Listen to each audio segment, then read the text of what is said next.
nemo dat quod non habet means no one can give what one has not. इसका क्या मतलब हुआ? यदि आप अपने बायर को गुड्स बेच रहे हैं और आपके पास यदि वो गुड्स का टाइटल नहीं है तो आप अपने बायर को गुड टाइटल नहीं दे सकते. So if you want to sell the goods to someone, then first you should have the title. Only then you can sell those goods to someone else and give them a good title. बेच तो आप देंगे लेकिन उनका title defective रहेगा यदि आपका title defective है. टाइटल मतलब मालकियत. इसके बारे में पहले भी बताया है कि टाइटल मतलब मालकियत. तो यदि आपकी मालकियत में ही दोष है, your title is defective, so you can not give a good title to the buyer. लेकिन इसके कुछ अपवाद हैं. कुछ ऐसी सिचुएशंस जिसमें जो सेलर बेच रहा है वो मालिक नहीं है लेकिन फिर भी वो बायर को गुड टाइटल दे सकता है. तो विच आर दो situations? First situation, sale by a mercantile agent. जब आप किसी मर्केंटाइल एजेंट से गुड्स खरीदते हैं तो ऑब्वियसली वो मर्केंटाइल एजेंट गुड्स वो गुड्स का मालिक नहीं है लेकिन वो आपको गुड टाइटल दे सकता है यदि उसके पास वो गुड्स उसके प्रिंसिपल मतलब ओरिजिनल सेलर ने दिए हैं और उसको बेचने का अधिकार दिया है. तब जो टाइटल मर्केंटाइल एजेंट की तरफ से आपको मिलेगा, it will be a good title.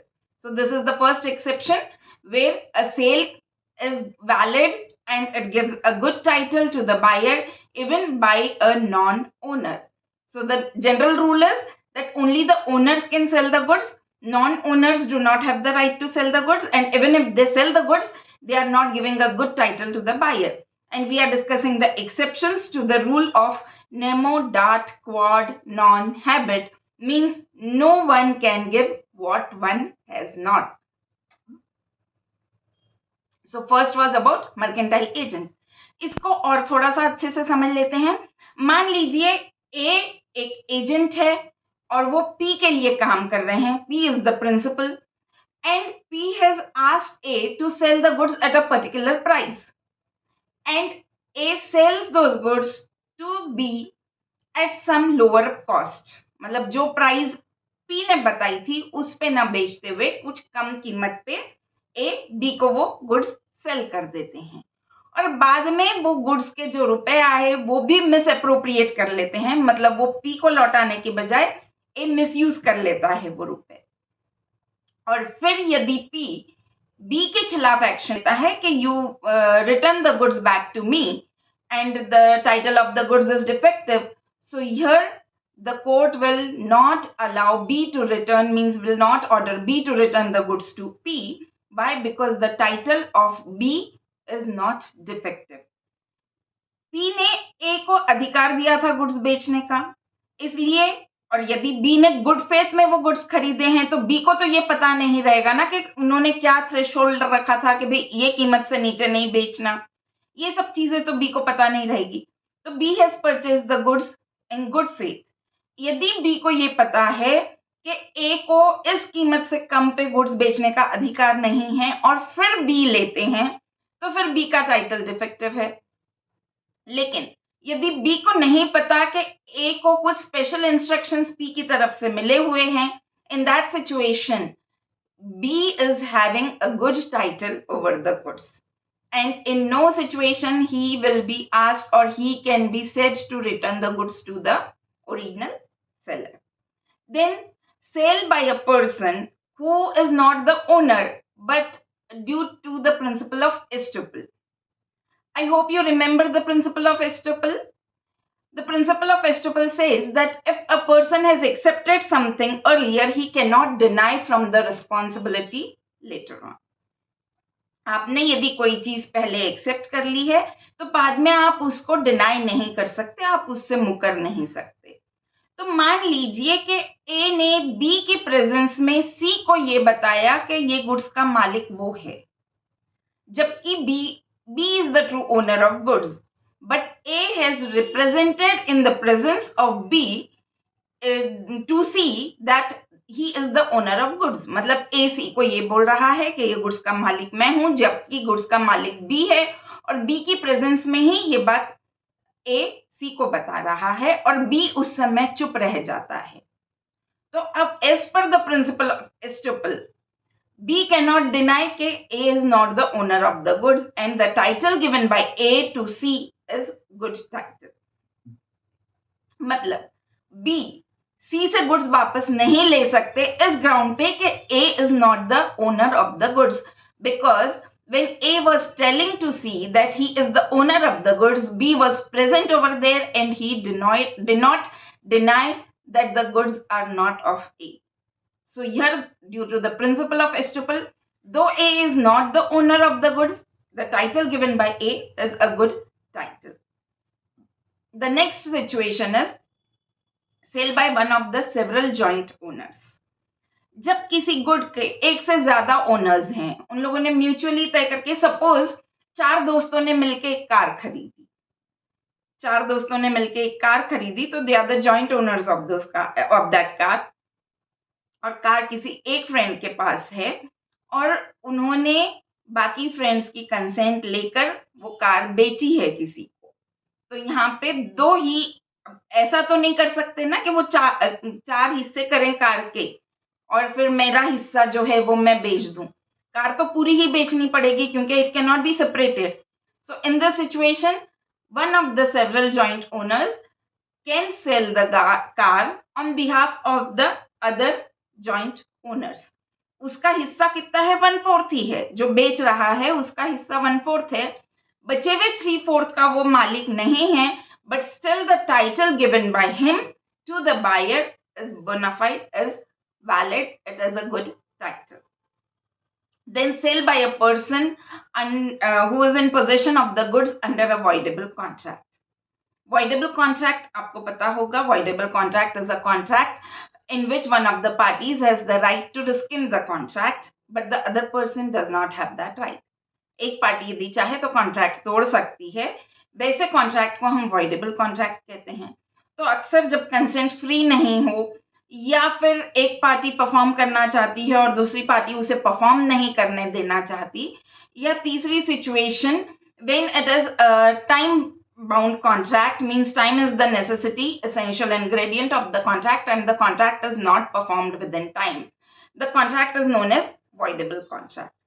और इस voidable contract के अंतर्गत यदि किसी के पास गुड्स गए हैं, मान लीजिए कि मेरा कोई व्हीकल किसी ने मुझसे पोर्शन का इस्तेमाल करके वो खरीद लिया और मैं जब तक कॉन्ट्रैक्ट तोड़ूं उससे पहले उन्होंने दूसरे को बेच दिया, और जो जिसको बेचा उसे ये नहीं पता कि ये कॉन्ट्रैक्ट, ये गुड्स अभी वॉइडेबल कॉन्ट्रैक्ट के अंतर्गत लिए गए हैं। तो उस सिचुएशन में the buyer has a good title over the goods. Then sale by the seller in possession after sale. यदि सेलर के पास गुड्स पड़े हैं, डॉक्यूमेंट ऑफ टाइटल भी सेलर के पास ही है, तो वो बेच देता है, तो जिसको वो बेच रहे हैं उसको गुड टाइटल मिलेगा। अब यहाँ पे ये प्रश्न होता है कि फिर पहले भी सेल किया था, दूसरे को भी सेल किया, तो definitely there will be a litigation, but जो दूसरा बायर है उसको भी गुड टाइटल ही मिलेगा। His title won't be defective. Then the next situation where a sale by non-owner can be done is sale by the buyer in possession after having bought or agreed to buy the goods. Abhi it is an agreement to sell. Okay, so buyer is not the owner, but he has agreed that he will buy the goods. In this situation, though he is not the owner, he can, and if he sells the goods, the title given to the new buyer is obviously a good title. Then sale by an unpaid seller. Unpaid seller का मतलब detail में हम आगे discuss करेंगे, लेकिन unpaid seller वो seller होता है जिसको अपनी गुड्स की कीमत नहीं मिली है, या तो उसने क्रेडिट पे दिया था, तो जितने पीरियड के लिए क्रेडिट पे दिया था वो पीरियड खत्म हो गया है, या तो फिर बायर इंसॉल्वेंट डिक्लेयर हो गया है, तो that seller is known as unpaid seller. और जैसे ही अनपेड सेलर को ये पता चलता है कि buyer is now become insolvent, he has 3 rights. First is right of lien, then right of stoppage in transit, and third right is right to resale. भाई right to lien का भी मतलब यही है कि भाई गुड्स मैं सेलर को बायर को नहीं दूंगा क्योंकि he is not in the position to pay, तो मैं गुड्स अपने पास रिटेन करके रख सकूं। तो ये रिटेन करके रखने के पीछे का रीजन भी क्या है कि मुझे गुड्स की कीमत मिलनी चाहिए। तो गुड्स की कीमत तब मिलेगी या तो ये बायर मुझे पैसे दे दे, और यदि ये बायर पैसे देने की स्थिति में नहीं है तो मैं किसी और को गुड्स बेच दूं और उससे पैसे ले लूं। Okay, then there are some exceptions and other laws also, other acts also, in which the person, though he is not the owner of the goods, can give a better title to the buyer. So first, in case of finder of lost goods under certain circumstances, मान लीजिए आपको किसी की कोई खोई हुई चीज मिल गई, तो आपने ट्रू ओनर को ढूंढने की कोशिश की, रीजनेबल सर्च के बाद ट्रू ओनर नहीं मिला, sorry, and the goods are of perishable nature, तो आप क्या करेंगे? You will have to sell the goods, you will choose to sell the goods, and the title given by you will be a good title. Okay. Second, यदि goods की कीमत से का 2/3 जितना खर्चा आपको ट्रू ओनर को ढूंढने में लग गया, तो इस परिस्थिति में भी कानून का ये कहना है कि आप गुड्स को बेच सकते हैं। And second is sale by pawning या प्लेजी। प्लेज आपको पता है, प्लेज मतलब गुड्स को गिरवी रखना, बेलमेंट फॉर सम सिक्योरिटी। अब जिसके पास गुड्स सिक्योरिटी के तौर पे रखे गए हैं, he is known as the pawnee, उसको अपने जो डेट है वो रिकवर नहीं कर पा रहे हैं। उन्होंने रीजनेबल नोटिस दे दी पॉनर को कि यदि आपने इस समय तक पैसे नहीं पे किए, डेट रिपे नहीं किया, तो हम ये गुड्स बेच देंगे। वो रीजनेबल नोटिस देने के बाद भी यदि पॉनर ने रिपे नहीं किया लोन, तो the pawnee has the right to sell those goods, though he is not the owner of those goods. And third, sale by official receiver और ऑफिशियल असाइनी। ऑफिशियल रिसीवर और ऑफिशियल असाइनी कब picture में आते हैं? तो जब कोई व्यक्ति इंसॉल्वेंट डिक्लेयर किया जाता है, उस सिचुएशन में ऑफिशियल रिसीवर या ऑफिशियल असाइनी पिक्चर में आते हैं। तो वो मालिक नहीं है वो गुड्स के, लेकिन कोर्ट ने उन्हें अधिकार दिया है वो गुड्स बेचने का। So I hope this concept related to sale by owners and then sale by non owners is clear. If you have any other topic on which you want me to prepare a video, you can definitely drop a message in the comment section. I believe that I will prepare a video for you, and these videos will definitely be helpful to you for the preparation of your exams and for the better understanding of the subject. Thank you.